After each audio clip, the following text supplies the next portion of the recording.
Hello. Hi, friends. Hi, Martha Creek here.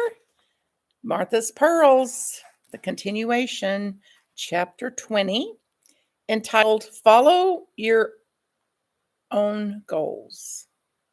Follow our own goals. Follow your own goals. Follow my own goals. This was one, and still at times is, and I'm going to give myself a little credit.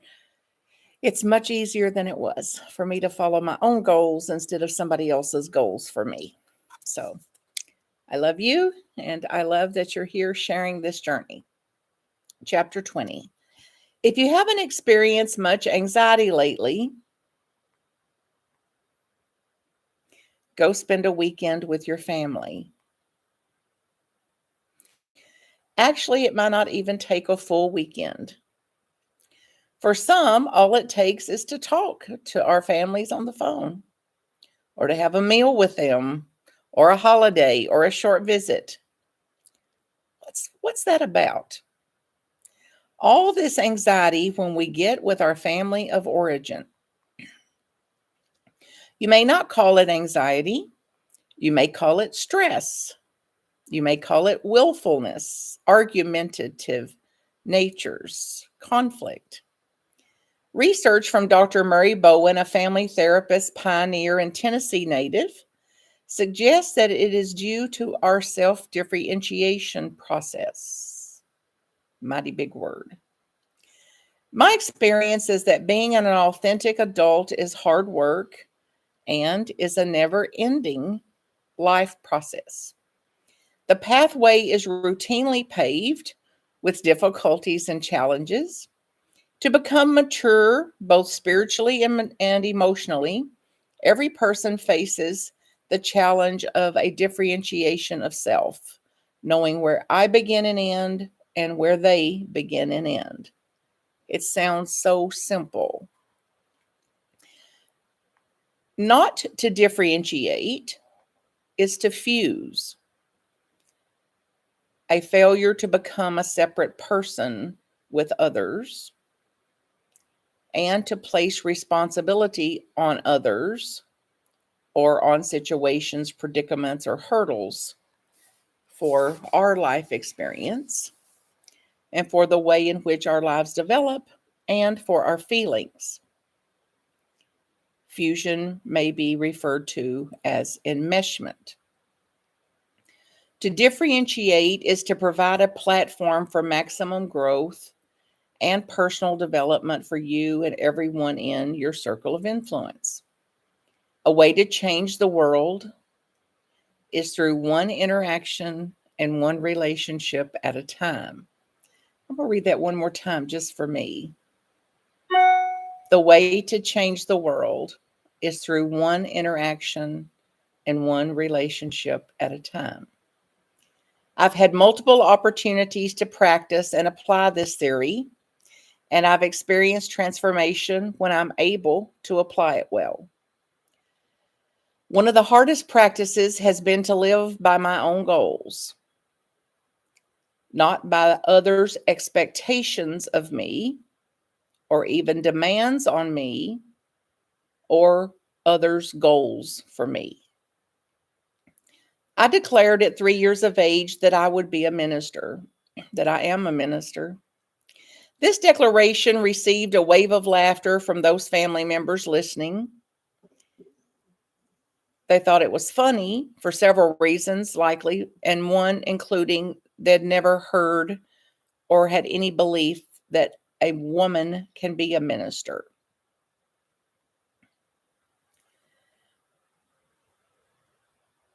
This deepened the conviction in me to stay the course, even at that young age. I didn't speak again of it, though, for several years, many. Although the conviction was deeply held, I would not speak about it. I plotted and planned and adhered to my own path to fulfill that calling to be minister when I turned 40. So I decided at 40 I was going to retire, resign, leave whatever career I had to spend the rest of my life, ever how long that would be, serving as minister, which I consider a verb, not a noun, ministering. I left home to pursue an education. I was also the first in my family of origin to finish high school. Even against the family norm, I found non-traditional creative ways to attend college. It was important to me to go to college. First, summer school, and then something called CLEP, CLEP. This was a provision by universities where I could challenge the curriculum of a course, test myself, and if I was able to pass the course, I would receive full credit without actually having to take the course. I received the maximum amount of credit allowed for that CLEP process. I worked full-time in 3 or 4 jobs at a time. I had employers who paid for tuition allowances or partial tuition allowances, which I fully received. I went to night school and challenged systems to expand to support all non-traditional ways of education. Over time, I received an associate's degree in accounting, a Bachelor of Science degree in organizational management and human resources, a Master's of Religious Studies, and a doctorate in divinity. My family did not attend any of the graduations of these various milestones, nor did I want or need them to do so. I understood this was my value, not theirs. There was no conflict about it, simply an understanding that these things were for me and my own life's goals, not for them or not about them. My life work is to self-differentiate, and the following are some practices I can share with you that have been transformational. 1, define yourself to others, and stay in touch with them. Allow them to be who they are and how they are, and stay in touch with them, especially when we disagree. Number 2, regulate my own anxiety. It means take responsibility for calming myself down before I respond or react. Put the oxygen mask on me first. 3, make a clear distinction between fact and feeling. 4, profess your own values, profess your own beliefs without attacking and judging others' values and beliefs. 5, do not demand or expect that others should think, feel, and act as you do. 6, accept differences between others and yourself. Accept that there's differences. 7, take responsibility for your own feelings, your own emotional well-being, including not accusing others as being the cause of the way you feel.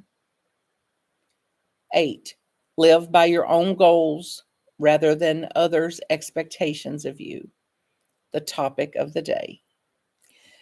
So, as you move forward into a new way of being, a new life, resurrecting from your old patterned ways of being, emotional binds, multi-generational pressures, culture, and processes, may you realize the truth of who you are.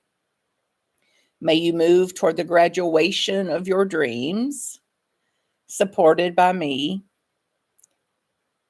and the whole universe, that which created you. When it seems overwhelming, please curb your dogma. Blessings.